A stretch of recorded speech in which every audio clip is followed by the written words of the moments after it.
주께서 허락하신 주일에 귀한 예배 자리로 나오신 성도 여러분들, 그리고 댁에서 온라인으로 시청하고 계신 성도 여러분들, 주님의 이름으로 환영합니다. 어느새 1년의 반이라는 시간이 지났습니다. 이 예배를 통해서 지난 시간을 은혜로 인도해 주신 하나님께 감사하고, 또 앞으로의 시간도 주님께 의탁하는 예배가 되기를 바랍니다. 교회 소식을 전하겠습니다. 주보 내용을 참고해 주시기 바랍니다.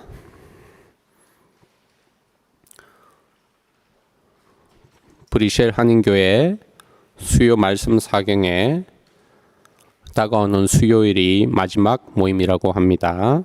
마지막까지 잘 참석하셔서 유종의 미를 거두시기 바랍니다. 김은규 강도사 가정의 이사가 7월 1일 목요일에 계획되어 있습니다. 이를 위해서 기도해 주시기 바랍니다.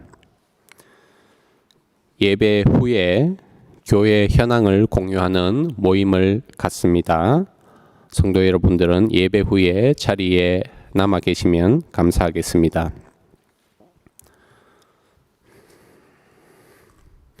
이제 시간이 되었으므로 6월 마지막 주일 공예배를 삼위 하나님께 드리겠습니다. 함께 일어나셔서 시편 124편 8절 말씀 고백하겠습니다. 우리의 도움은 우리 주 예수 그리스도의 이름을 부르는 모든 자들에게 하나님 우리 아버지와 주 예수 그리스도로부터 은혜와 평강이 있기를 원하노라. 아멘. 찬송가 20장 찬송 드리겠습니다.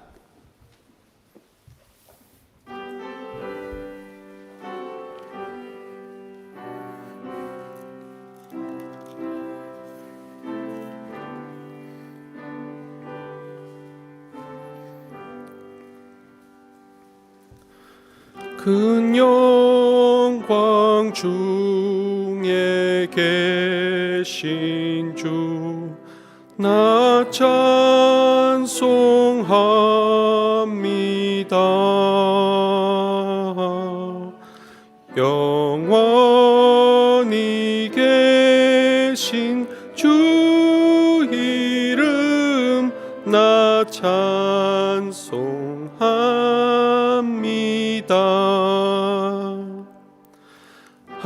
한없이 크신 능력을 나 찬송합니다.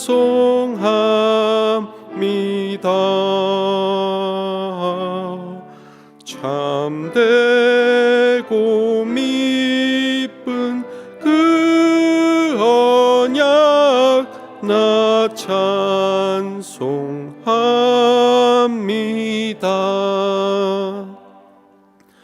온 천지 창조하시던 그 말씀 힘입어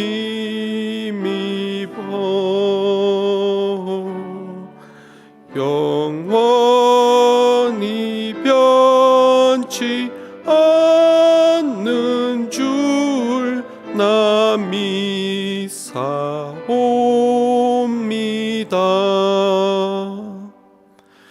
그 온유하신 주 음성 날 불러주시고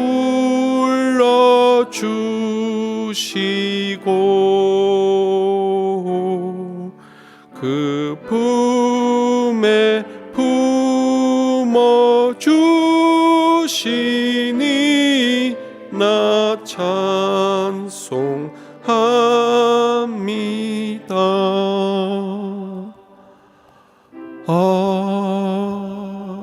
아멘.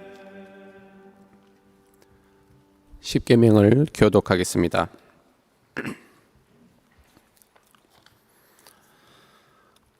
하나님이 이 모든 말씀으로 말씀하여 이르시되 나는 너를 애굽 땅 종되었던 집에서 인도하여 낸 내 하나님 여호와니라. 제1은 너는 나 외에는 다른 신들을 내게 두지 말라. 제2는 너를 위하여 새긴 우상을 만들지 말고 또 위로 하늘에 있는 것이나 아래로 땅에 있는 것이나 땅 아래 물 속에 있는 것에 어떤 형상도 만들지 말며 그것들에게 절하지 말며 그것들을 섬기지 말라.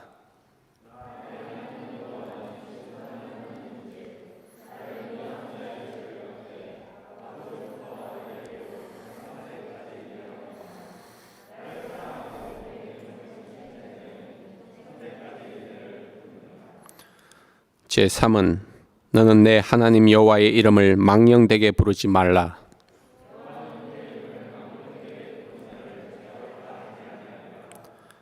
제4는 안식일을 기억하여 거룩하게 지키라.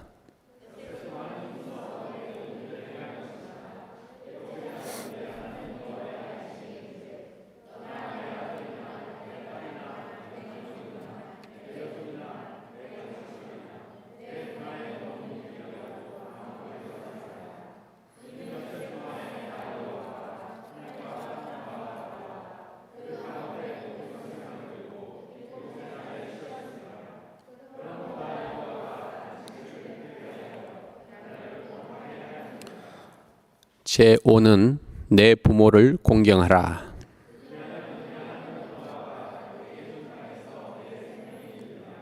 제6은 살인하지 말라. 제7은 간음하지 말라. 제8은 도둑질하지 말라. 제9는 내 이웃에 대하여 거짓 증거하지 말라. 제10은 내 이웃의 집을 탐내지 말라.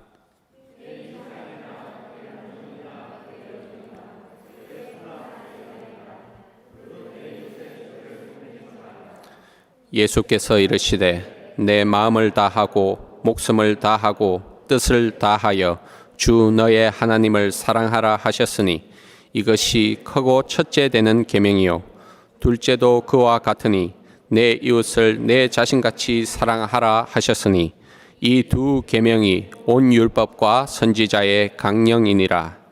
아멘. 십계명 말씀에 비추어 지난 한 주간 우리의 삶을 돌아봅시다. 우리 죄를 하나님께 고백하고 용서를 구하는 시간을 갖도록 하겠습니다.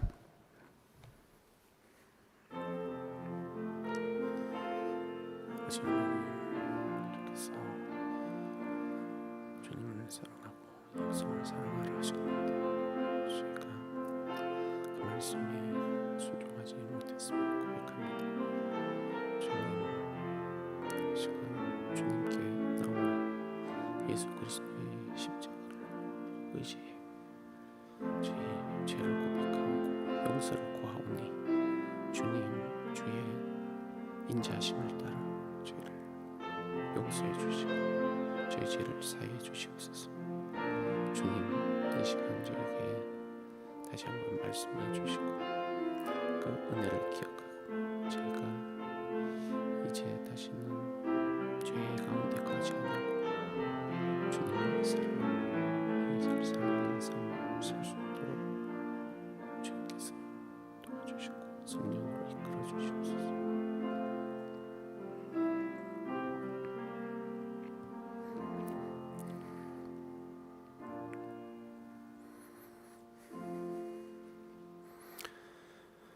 여호와라 여호와라 자비롭고 은혜롭고 노하기를 더디하고 인자와 진실이 많은 하나님이라. 인자를 천대까지 베풀며 악과 과실과 죄를 용서하리라. 아멘. 모두 자리에 앉으시기 바랍니다.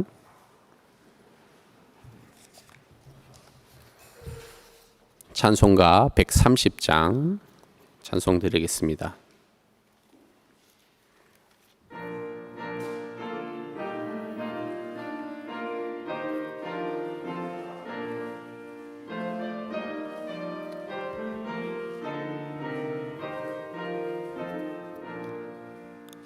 찬란한 주의 영광은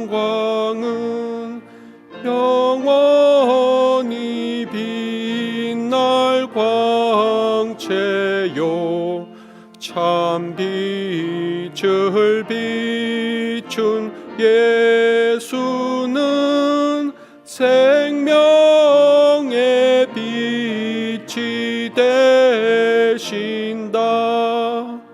올바른 일을 힘쓰며 이 맘에 탐욕 버리고 불같은 믿음 가지고 늘 주를 자랑하리라.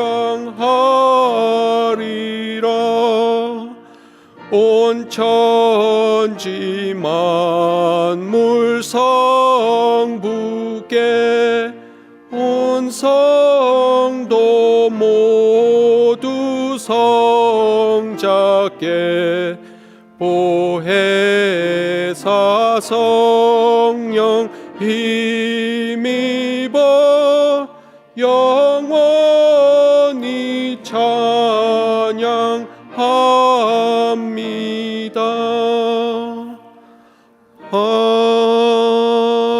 아멘. 기도하겠습니다. 사랑이 많으신 아버지 하나님, 지난 한 주간 사랑하는 성도들 삶을 지켜주시고 보호해 주시고 이끌어 주셨다가 거룩한 주일에 주님을 예배하는 자리로 불러주심을 감사드립니다. 지난 반년 동안 아인토벤 사랑의 교회를 이끌어 주신 은혜에 또한 감사드립니다. 코로나의 위기 가운데서도 성도들의 생명과 건강을 지켜주심을 감사드립니다. 백신이 점점 보급되고 있지만 여전히 인류는 살얼음판을 걷고 있습니다. 여전히 백신이 부족한 나라들이 많고 또 이제 델타 변이가 새롭게 인류를 위협하고 있습니다. 주님, 주께서 긍휼의 손을 펴셔서 인류가 코로나의 위협으로부터 속히 벗어날 수 있도록 길을 인도해 주시옵소서. 아버지 하나님, 김은교 강도사를 이 교회의 새로운 목자로 세워주심을 감사드립니다. 목자장 되시는 주님께서 친히 그에게 말씀을 공급해 주시고 그 공급해 주시는 말씀으로 주님의 양들이 참된 목자이신 예수 그리스도의 음성을 듣도록 인도해 주시옵소서. 이사를 앞두고 있습니다. 이사 과정과 또 새로운 생활로 정착하는 모든 과정에 있어서 그 과정을 지켜주시고 또 무엇보다 성도들과 함께 거하는 기쁨이 그 과정에 충만하도록 인도해 주시옵소서. 주께서 세우신 직분자들 그들의 섬김에 복을 주시고 그들의 섬김을 통해서 교회가 날로 견고해지고 또 신실히 서갈 수 있도록 은혜로 인도해 주시옵소서. 이제 주의 말씀을 듣습니다. 성령께서 저희 마음을 열어주시고 주의 말씀을 듣도록 귀를 허락해 주시옵소서. 감사드리며 예수 그리스도의 이름으로 기도드립니다. 아멘.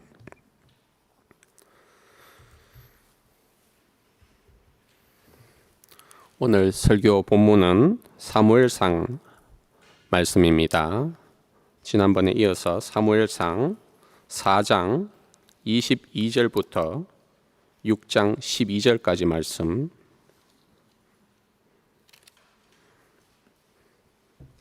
조금 긴데요. 같이 교독하도록 하겠습니다. 제가 먼저 읽겠습니다. 사무엘상 4장 22절부터 6장 12절까지 말씀입니다.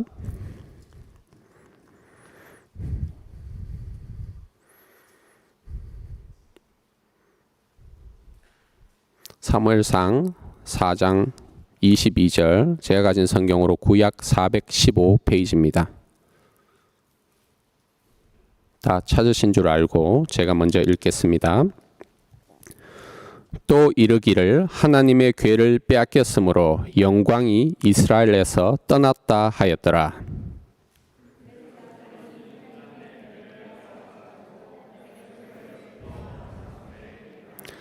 블레셋 사람들이 하나님의 궤를 가지고 다곤의 신전에 들어가서 다곤 곁에 두었더니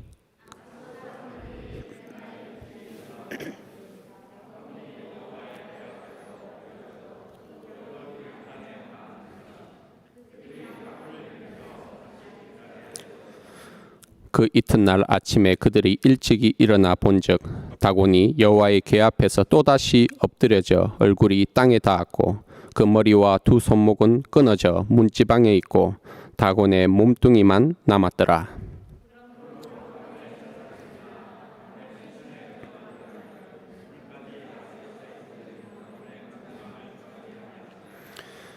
여호와의 손이 아스돗 사람에게 엄중히 더하사 독한 종기의 재앙으로 아스돗과 그 지역을 쳐서 망하게 하니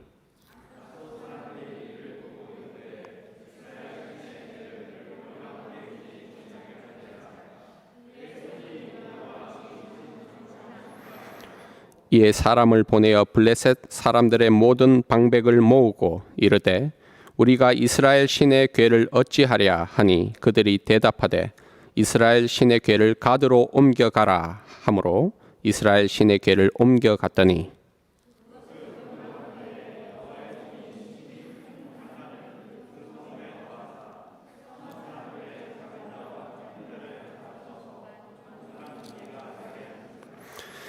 이에 그들이 하나님의 궤를 에그론으로 보내니라. 하나님의 궤가 에그론에 이른즉 에그론 사람이 부르짖어 이르되 그들이 이스라엘 신의 궤를 우리에게로 가져다가 우리와 우리 백성을 죽이려 한다 하고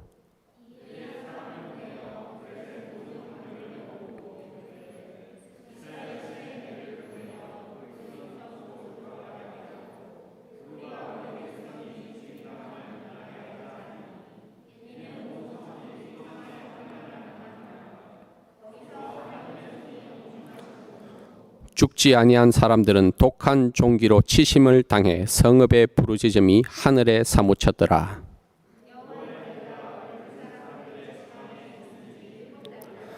블레셋 사람들이 제사장들과 복술자들을 불러서 이르되 우리가 여호와의 궤를 어떻게 할까? 그것을 어떻게 그 있던 곳으로 보낼 것인지 우리에게 가르치라.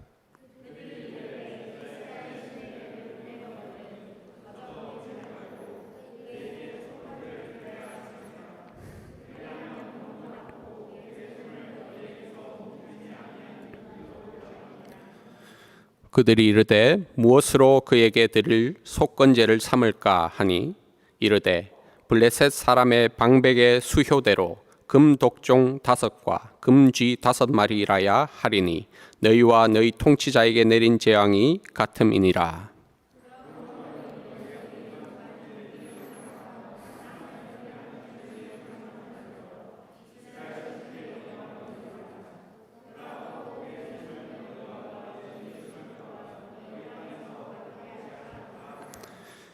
애굽인과 바로가 그들의 마음을 완악하게 한 것 같이 어찌하여 너희가 너희의 마음을 완악하게 하겠느냐? 그가 그들 중에서 재앙을 내린 후에 그들이 백성을 가게 함으로 백성이 떠나지 아니하였느냐?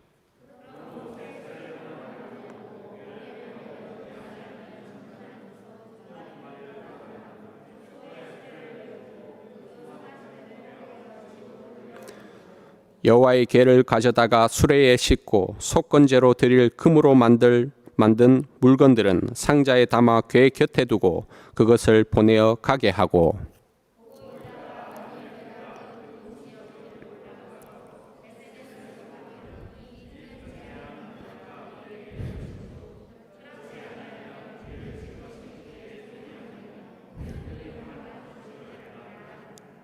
그 사람들이 그같이 하여 젖나는 소 둘을 끌어다가 수레를 메우고 송아지들은 집에 가두고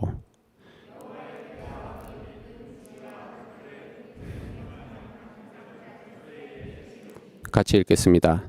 암소가 벳세메스 길로 바로 행하여 대로로 가며 갈 때에 울고 좌우로 치우치지 아니하였고 블레셋 방백들은 벳세메스 경계선까지 따라가니라.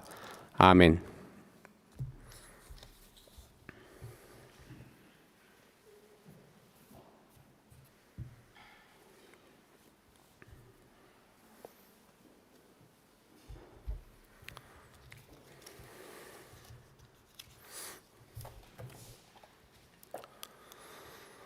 성도 여러분, 우리는 2주 전에 하나님의 언약궤가 블레셋에 빼앗긴 이야기를 들었습니다. 하나님께서는 블레셋을 도구로 사용하셔서 엘리 가문의 죄악과 이스라엘의 죄를 심판하셨습니다.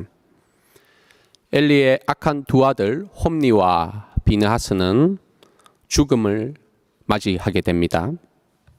또 지난번 말씀드렸듯이 이스라엘 군대는 괴멸해서 뿔뿔이 흩어집니다. 그러나 징계의 절정은 하나님의 임재를 상징하는 언약궤가 적군의 손에 빼앗긴 것입니다. 바로 언약의 위기입니다.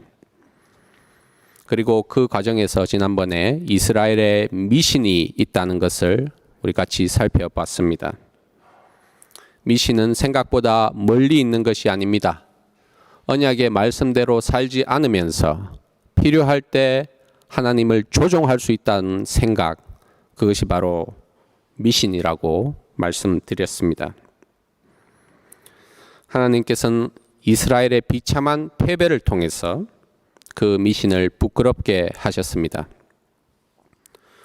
오늘 이야기는 거기에서 이어지는 이야기입니다. 이제 언약궤는 포로로 사로잡혀서 블레셋 땅으로 끌려갑니다. 그러나 그곳에서 놀라운 반전이 일어납니다. 여호와께서 블레셋의 신 다곤을 치시고 또 블레셋 사람들도 독종의 재앙, 독한 종기의 재앙으로 치셨기 때문입니다. 궤는 옮겨가는 도시마다 큰 환란을 불러옵니다. 하나님은 이를 통해서 하나님께서 그 어떤 우상에게도 영광을 양보하지 않으시는 분이라는 것을 가르쳐 주십니다. 또 이스라엘은 패했지만 하나님은 결코 패하지 않으신다는 것을 가르쳐 주십니다. 결국 하나님께서 일으키신 이 독종의 재앙 때문에 블레셋 사람들은 백기를 들고 항복을 하죠. 그리고 언약궤를 이스라엘 땅으로 다시 돌려보냅니다. 이것이 오늘 이야기의 줄거리입니다. 오늘 이야기에서 반복적으로 등장하는 표현이 하나 있습니다. 바로 여호와의 손이라는 표현입니다. 여호와의 손이 다곤과 블레셋 사람들을 칩니다. 여호와의 손이 블레셋으로부터 조공을 받습니다. 그리고 이 여호와의 손이 암소를 끌고 암소를 억어하며 이스라엘 땅으로 돌아갑니다. 이 모든 과정에서 여호와의 손이 영광을 드러냅니다. 비느하스의 아내는 산고로 죽어가면서 외칩니다. 이카봇, 영광이 어디 있느냐? 본문 이야기에서 그 질문에 대한 대답을 발견할 수 있습니다. 여호와의 영광은 블레셋을 심판하시고 암소를 억어하며 귀환하는 여호와의 손에 있습니다.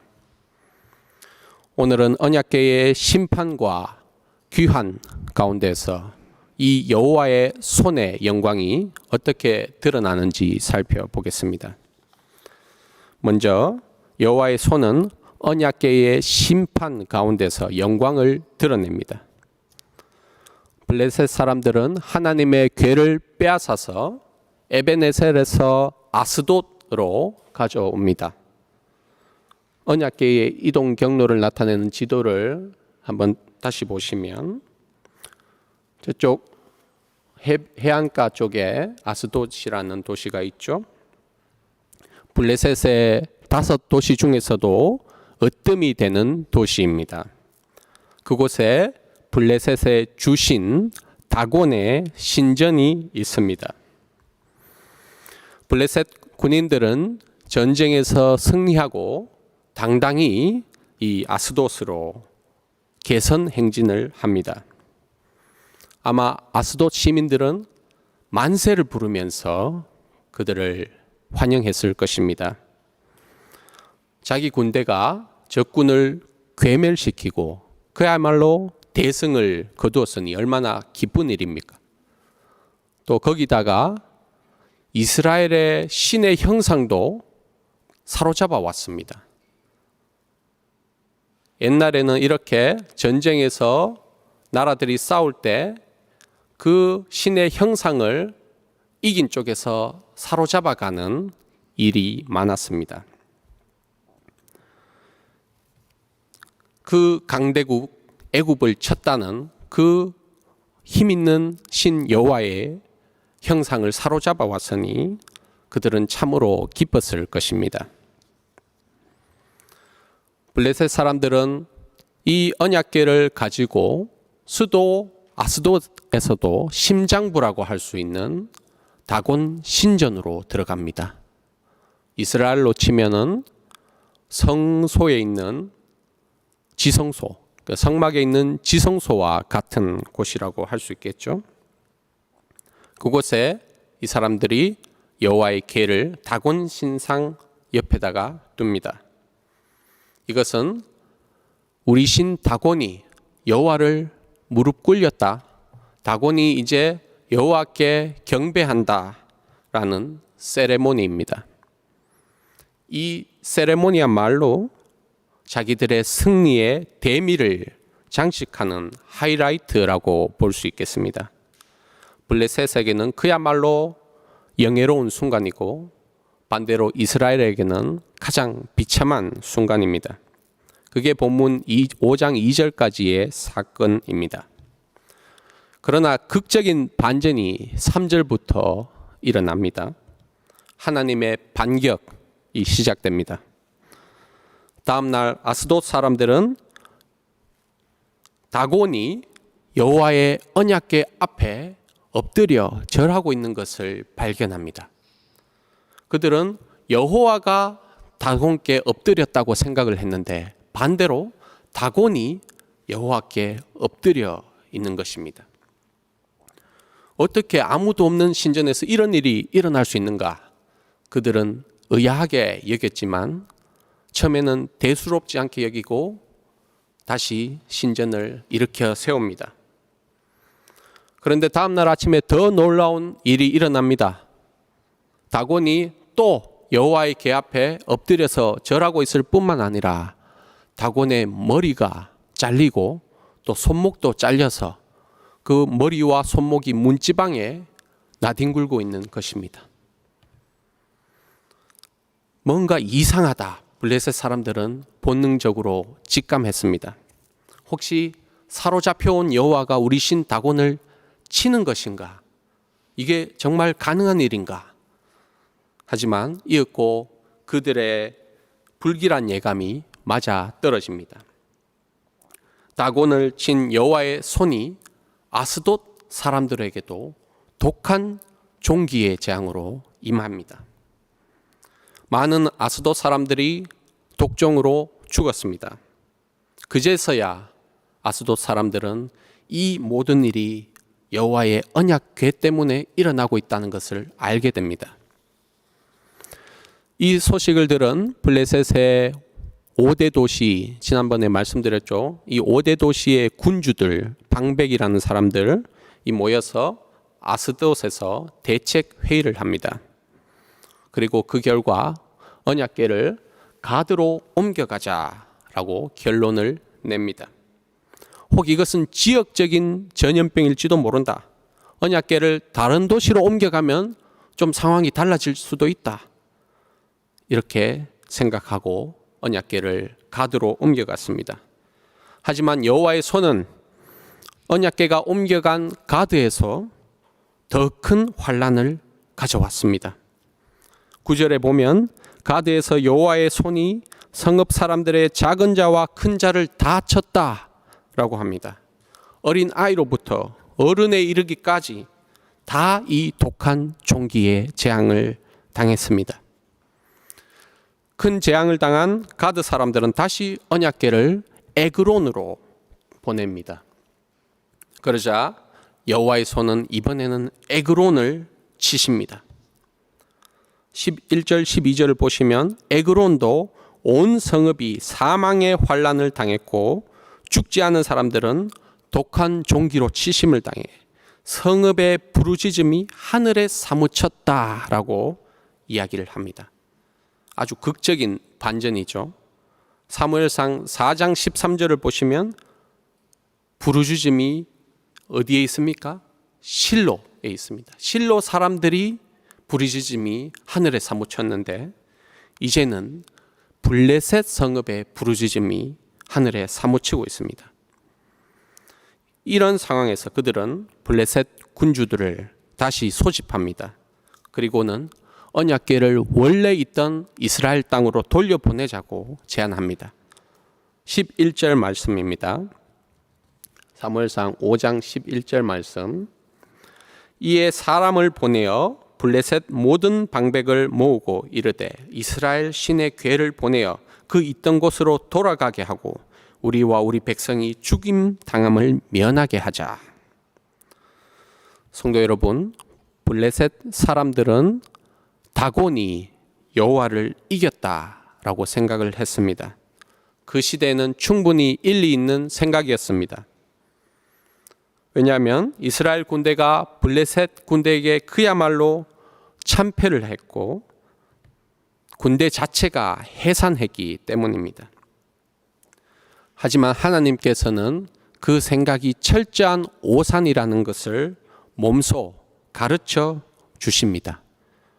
우리 요즘 흔히 쓰는 말로 블레셋, 오만한 블레셋 사람들을 참교육해 주십니다. 시편 2편 말씀. 하늘에 계신 이가 웃으시며 주께서 그들을 비웃으시리로다. 이 말씀처럼 그들의 오만을 비웃으시며 그들에게 본때를 보여주십니다. 오늘 본문에서 가장 많이 반복되는 표현이 있습니다. 바로 여호와의 손입니다. 6절을 보시면 여호와의 손이 아스돗 사람에게 엄중히 더하사. 7절 그의 손이 우리와 우리 신 다곤을 친다. 9절 여호와의 손이 심히 큰 환난을 그 성읍에 더했다. 11절 거기서 하나님의 손이 엄중하심으로. 6장에서도 이어집니다. 6장 3절 그의 손을 너희에게서 옮기지 아니하는 이유도 알리라. 5절 그의 손을 너희와 너희의 신들과 너희 땅에서 가볍게 하실까 하노라. 9절 우리를 친 것이 그의 손이 아니요. 다곤의 손이 잘려서 문지방을 나뒹굴고 있을 때 여호와의 손은 이렇게 위대한 일을 행하고 있습니다. 적 땅의 심장부에서 그 포로로 사로잡힌 땅에서 오만한 다곤과 블레셋 사람들을 무겁게 짓누르심으로 하나님의 영광을 보여주십니다. 이 카봇, 하나님의 영광이 어디 있느냐? 영광을 뜻하는 히브리어 카봇은 1차적으로 무게라는 뜻입니다. 엘리가 비대하다, 몸무게가 많이 나간다 라고 할 때 카베드라는 형용사가 쓰입니다. 똑같은 어근이죠. 이 어근이 동사형으로 쓰일 때는 기본적으로 카바드, 무게가 나가다, 무겁게 하다라는 뜻을 가집니다. 아브라함이 가진 것이 무겁다, 아브라함이 재물이 많다라는 뜻이죠. 애굽인과 바로의 마음이 무겁다, 마음을 무겁게 했다. 이 말은 마음이 반응이 없다, 완악하다라는 뜻입니다. 사무엘상 6장 6절에 나오죠. 애굽인과 바로가 완악하다. 부모님을 무겁게 여긴다라는 것은 부모님을 공경하는 것이고, 하나님을 무겁게 여긴다, 하나님께 합당한 영광을 돌려드린다라는 것입니다. 반대로 하나님을 가볍게 여기는 것은 하나님 말고 다른 것을 하나님보다 더 소중하게 생각한다라는 것입니다. 하나님께서 꼭 엘리에게 이 말씀을 하셨습니다. 너는 네 아들들을 나보다 더 중히 여긴다, 무겁게 여기는구나. 사무엘상 2장 29절이죠. 이 중히 여김, 무겁게 여김과 가볍게 여김, 이 대조가 사무엘서 전체에서 핵심적인 사상을 형성합니다. 사무엘서 전체의 요절이고 또 나아가 성경 전체의 요절이라고도 할 수 있는데요. 사무엘상 2장 30절 말씀에 이 무거움과 가벼움의 대조가 있습니다. 나를 존중히 여기는 자를 내가 존중히 여기고 나를 멸시하는 자를 내가 경멸하리라. 나를 무겁게 여기는 자는 나도 무겁게 여기고 나를 가볍게 여기는 자 나도 가볍게 여기겠다라는 말씀입니다. 사무엘서에 그려지는 역사는 사실상 이 말씀이 성취되는 과정입니다. 하나님을 가볍게 여긴 엘리, 하나님을 무겁게 여긴 사무엘로 대체가 되죠. 하나님을 가볍게 여긴 사울 왕은 하나님을 무겁게 여긴, 하나님께 영광 돌린 다윗으로 교체가 됩니다. 성도 여러분, 저는 오늘 본문을 주애하면서 이 무거움과 가벼움의 대조가 본문 해석의 열쇠라는 것을 깨달았습니다. 본문 5장 6절을 보시면 여호와의 손이 아스돗 사람에게 엄중히 더했다. 11절에 보시면 하나님의 손이 엄중하심으로 라고 합니다. 바로 이 엄중하다, 무겁다라는 말이 영광입니다. 카보드와 같은 어근입니다. 하나님의 영광이 어디 있느냐? 하나님의 영광은 바로 여기 블레셋을 엄중히 누르고 있는 이 여호와의 손에 있습니다. 성도 여러분, 하나님의 영광은 이렇게 죄에 대한 심판으로 드러납니다. 하나님을 대적하는 모든 우상, 그리고 그 우상을 숭배하며 하나님께 오만한 자들이 심판을 받을 때 하나님의 영광이 빛납니다. 여호와의 영광이 어디 있느냐? 오늘 본문 이야기를 통해서 이 질문에 대한 답을 찾고 있습니다. 둘째로 살펴볼 것은 여호와의 영광이 암소를 끌고 이스라엘로 돌아오는 여호와의 손에 있다는 것입니다. 언약궤가 블레셋 땅에 온 지 7달이 되었습니다. 그동안 언약궤는 독종의 재앙으로 블레셋 5성읍과 그 주변의 위성도시라 할 수 있죠. 그 주변 지역을 그야말로 초토화시켰습니다. 언약궤가 가는 곳마다 하나님께서 엄중한 손으로 블레셋을 누르셨습니다. 결국 블레셋 사람들은 백기를 들고 항복합니다. 도저히 안 되겠다. 이 언약궤가 있던 곳으로, 원래 있던 땅으로 이것을 다시 돌려보내자. 결심한 블레셋 사람들은 자기네 제사장들과 복술자들을 불러서 어떻게 보내면 좋은지 물어봅니다. 블레셋의 종교 지도자들은 언약궤를 돌려보내되 거저 보내서는 안 된다라고 말하죠. 사무엘상 6장 3절 말씀입니다. 그들이 이르되 이스라엘 신의 궤를 보내려거든 거저 보내지 말고 그에게 속건제를 드려야 할지니라. 여기서 말하는 이 속건제는 레위기에 나오는 그 제사가 아닙니다. 그 제사라기보다는 신을 노엽게 한 것을 달래고 또 자기들이 당한 고통을 없애주십사 바치는 선물, 뇌물에 가깝습니다. 이 선물은 신을 달래야 하기 때문에 그 정도 가치가 있어야 되겠죠. 금으로 만들어집니다. 그리고 그들이 당하는 고통과 직접적으로 관련이 있어야 되기 때문에 독종과 쥐의 형상을 합니다.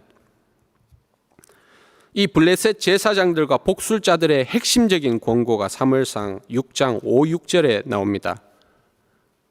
우리 같이 한번 읽어보겠습니다. 시작.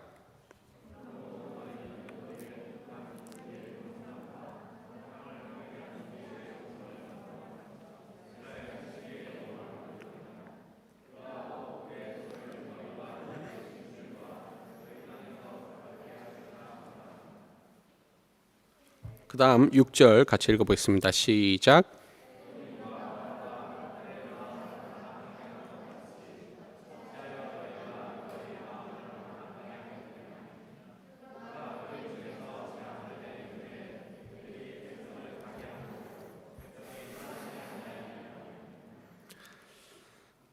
이 블레셋의 종교 지도자들은 블레셋 사람들에게 종기와 쥐의 형상을 만들어 이스라엘 신께 영광을 돌리라라고 말을 합니다.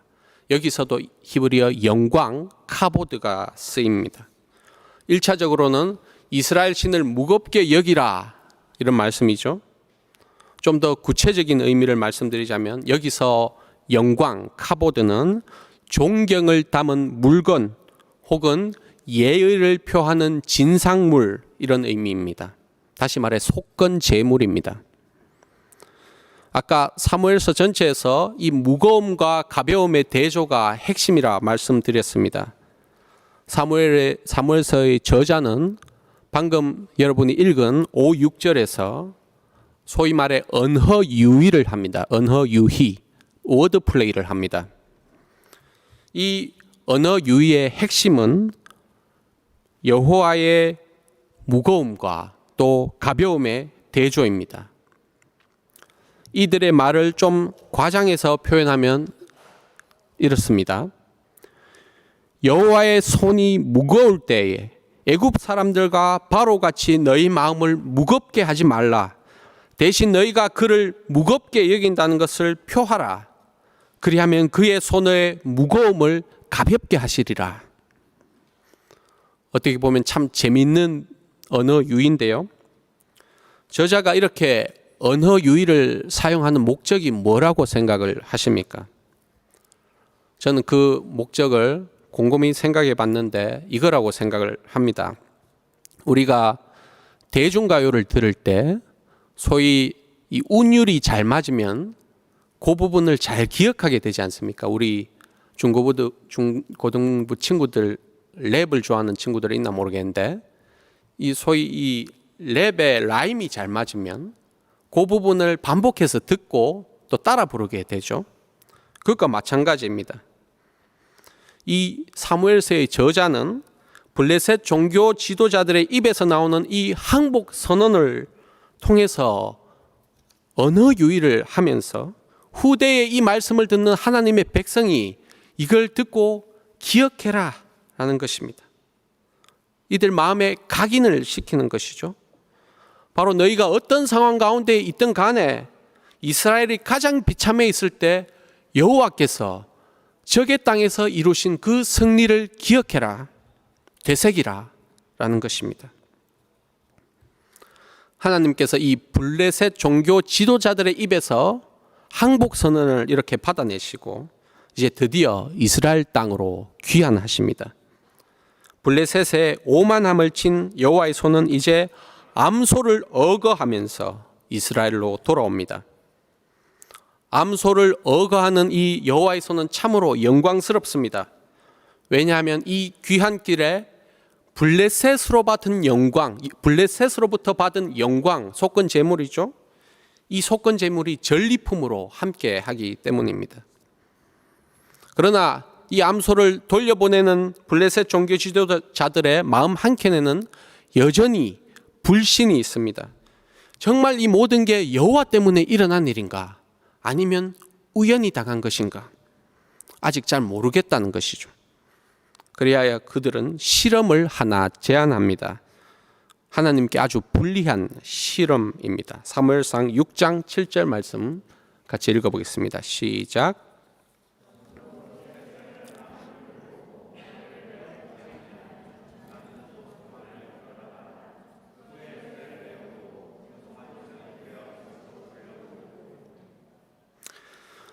블레셋 종교 지도자들은 아직 멍에를 메어 보지 않은 소 2마리를 끌어다가 수레를 메우고 그 수레에 언약궤를 실어 보내자 이렇게 제안을 합니다.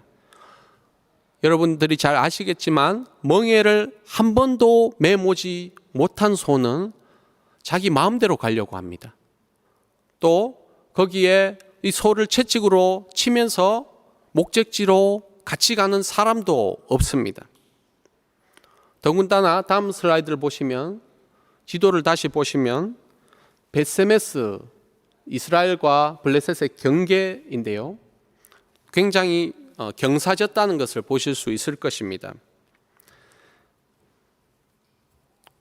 13절을 보시면 벳세메스 사람들이 어디에 있습니까? 산 골짜기에 있습니다.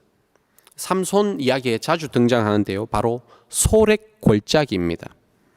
이런 상황에서 길들여지지 않은 소가 스스로 경사로를 올라서 목적지인 벳세메스로 갈 리가 없습니다.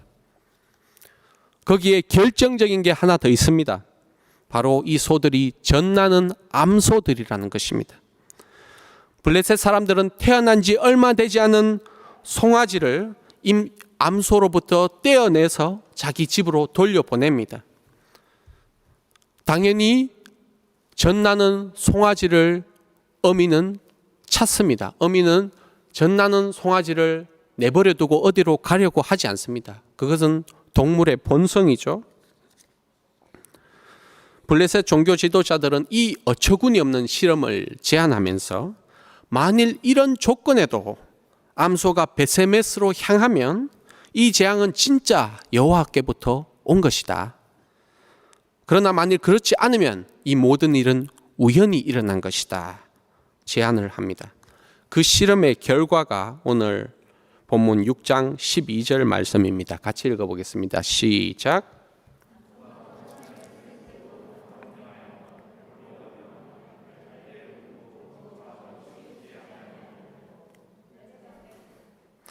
네, 이 실험의 결과 놀라운 일이 일어났습니다.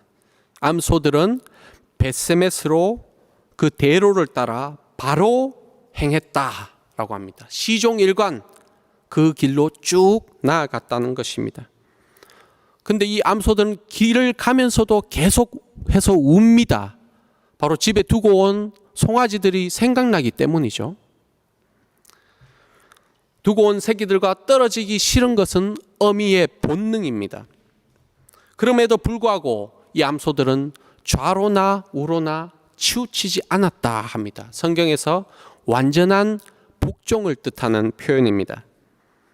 이제껏 멍에를 메어 본 적도 없는 이 암소들은 어떤 초자연적인 힘에 이끌려서 본능을 뒤로 한 채 벳세메스로 끌려갑니다.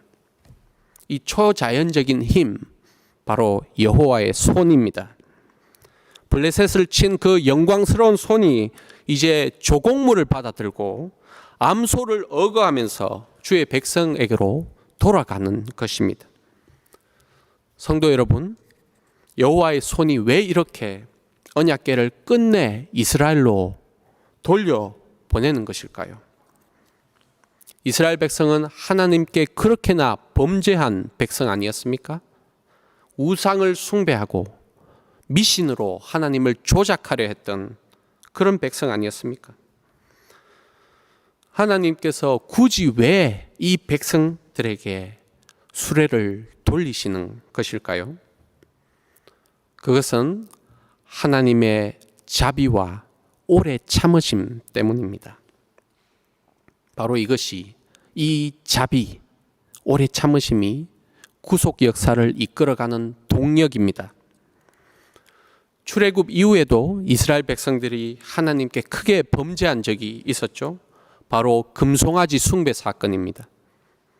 모세의 중재를 통해서 하나님께서는 결국은 이 백성들을 용서하십니다. 그러면서 구름 가운데 강림하시면서 이렇게 말씀을 하십니다. 출애굽기 34장 6절. 여호와라 여호와라, 자비롭고 은혜롭고 노하기를 더디하고 인자와 진실이 많은 하나님이라. 바로 이겁니다. 이미 맺은 언약에 근거한 자비, 그리고 오래 참으심, 바로 이것이 죄인이 하나님께 유일하게 비빌 수 있는 언덕입니다. 죄 가운데 있는 죄인은 다른 건 몰라도 하나님의 자비와 오래 참으심의 만큼은 호소를 할 수가 있습니다.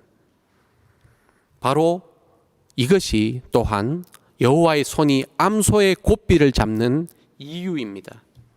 이스라엘 백성에게 다시 한번 기회를 주시는 것입니다. 물론 이스라엘 백성은 이 기회를 잘 잡아야 합니다. 하나님의 돌아오심을 결코 당연히 여기서는 안 됩니다. 하나님을 만홀히 대해서는 안 됩니다.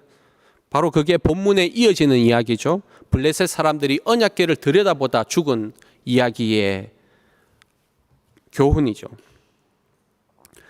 그러나 하나님께서 만일 애초에 돌아오시지 않으셨다면, 애초에 이스라엘에게 또 한 번의 기회를 주시지 않으셨다면 미스바의 회개는 없습니다.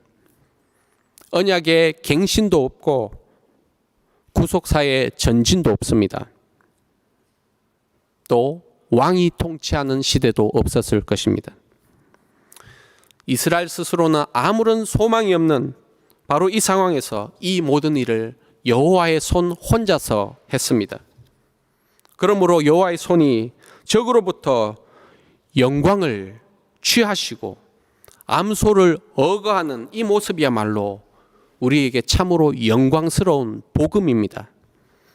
언약의 대적에게 여호와의 손은 심판의 손이지만 언약 백성에게 여호와의 손은 자비의 손입니다. 말씀을 맺겠습니다.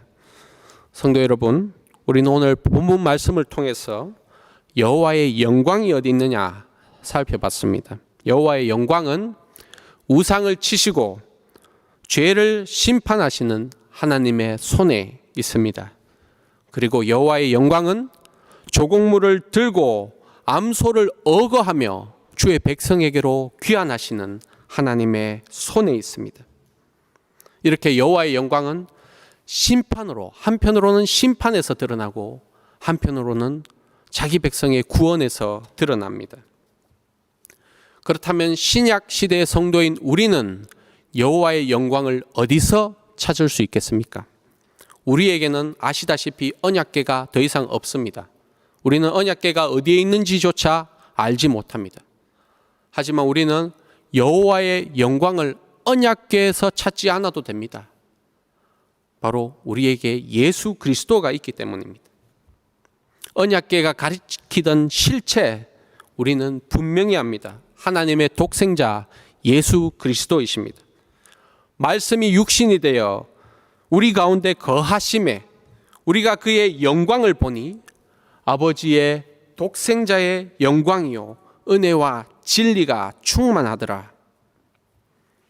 여러분이 잘 알고 계신 이 말씀은 아주 구체적인 배경이 있습니다. 구약적인 배경입니다. 여기서 우리 가운데 거하심에 라고 할 때 이 거하다, 텐트를 치다 라는 말씀입니다. 바로 성막이 있는 언약궤가 있는 그곳을 가리키고 있는 말씀입니다. 아까 출애굽기 34장 6절 말씀을 드렸죠. 요한복음 1장 14절 말씀은 사실상 출애굽기 34장 6절을 배경으로 하고 있습니다. 여호와라 여호와라 인자와 진실이 많은 하나님이라 곧 은혜와 진리가 충만한 육신이 된 말씀 예수 그리스도이십니다. 하나님의 영광이 어디 있습니까? 최종적인 대답은 이것입니다. 하나님의 영광은 예수 그리스도께 있습니다. 오늘 본문에서 우리는 하나님의 영광의 심판과 구원에서 동시에 드러난다는 것을 살펴봤습니다. 그리고 우리는 결정적으로 이 심판과 구원이 동시에 어디에서 이루어졌는지 너무나도 잘 압니다. 바로 예수 그리스도의 십자가입니다. 우리 선배 칼뱅이 이렇게 말했습니다. 그리스도의 십자가보다 하나님의 영광이 더 밝히 비친 곳이 없다. 성도 여러분, 하나님의 영광은 결코 추상적이지 않습니다. 그리스도의 십자가를 보십시오. 거기에 죄를 심판하시는 하나님의 공의로운 손이 있습니다. 그리고 거기에 죄인을 용서하시는 하나님의 자비로운 손이 있습니다. 이 십자가 저와 여러분의 삶의 방향을 결정합니다.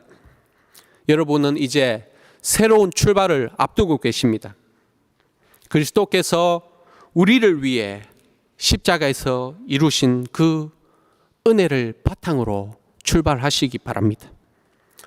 공의로우시고 자비로우신 하나님의 손이 여러분의 앞길과 함께 하기를 바랍니다. 아멘.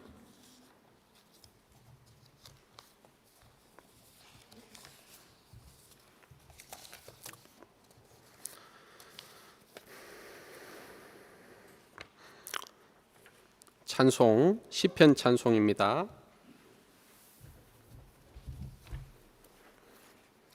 시편 찬송 86편 2절, 4절, 5절 같이 부르겠습니다.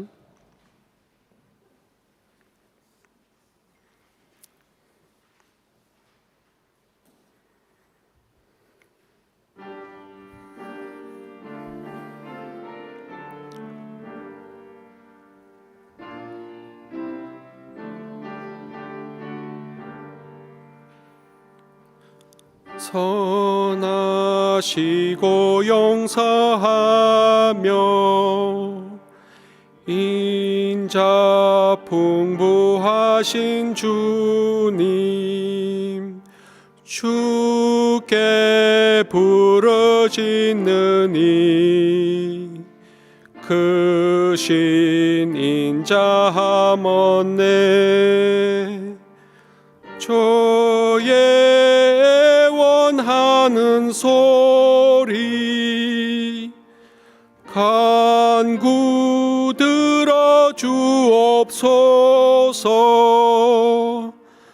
응답 확신하고서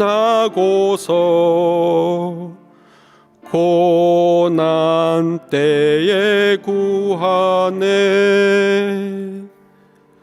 주의 길을 보이소서. 진리 안에서 걸으리. 마음 나뉘지 않고 주님 경외하리라. 마음 다해 주의 이름, 그 이름에 영광 돌려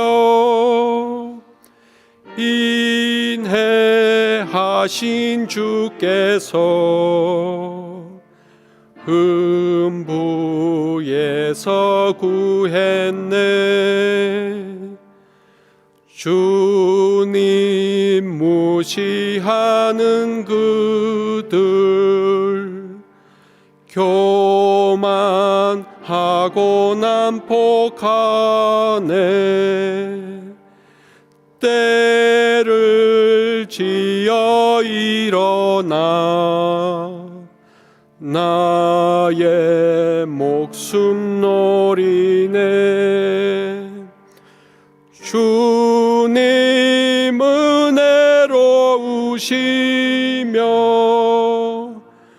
긍휼 풍성하시도다.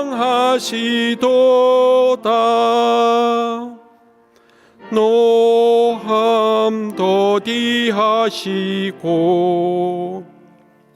참된 인자 충만해. 함께 기도하시겠습니다.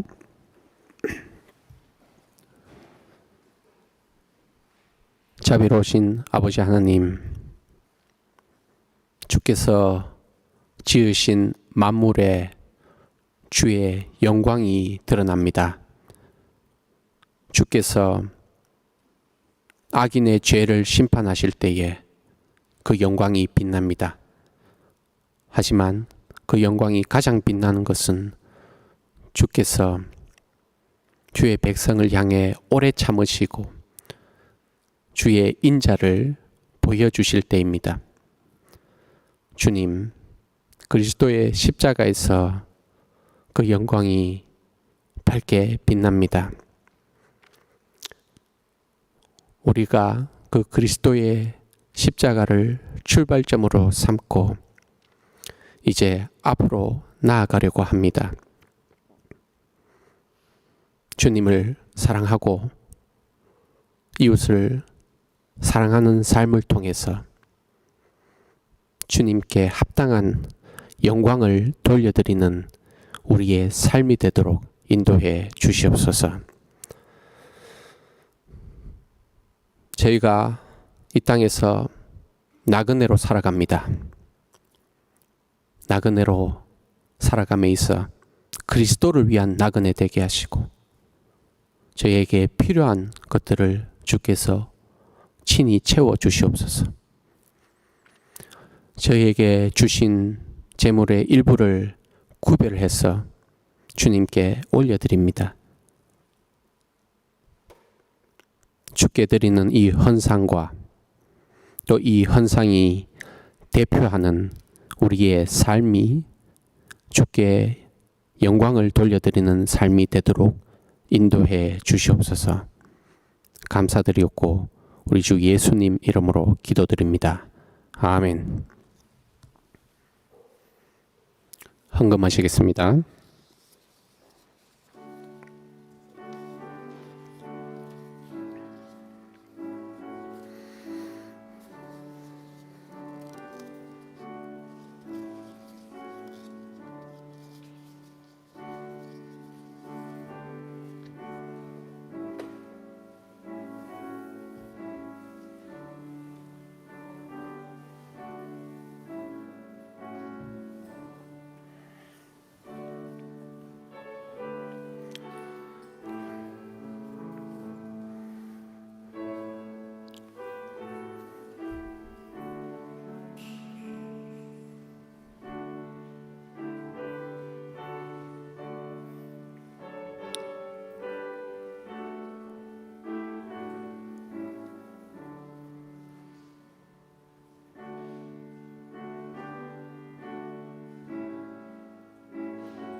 자리에서 일어나셔서 주기도문으로 예배를 마치겠습니다.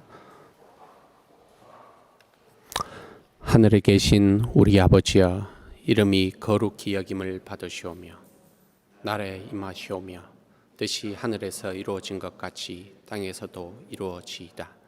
오늘 우리에게 일용할 양식을 주시옵고 우리가 우리에게 죄 지은 자를 사해 준 것 같이 우리 죄를 사해 주시옵고 우리를 시험에 들게 하지 마시옵고 다만 악에서 구하시옵소서.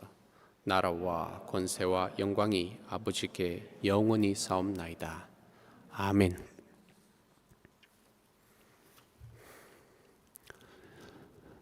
예배를 마쳤습니다. 성도님들은 잠시 앉아 계시기를 바랍니다.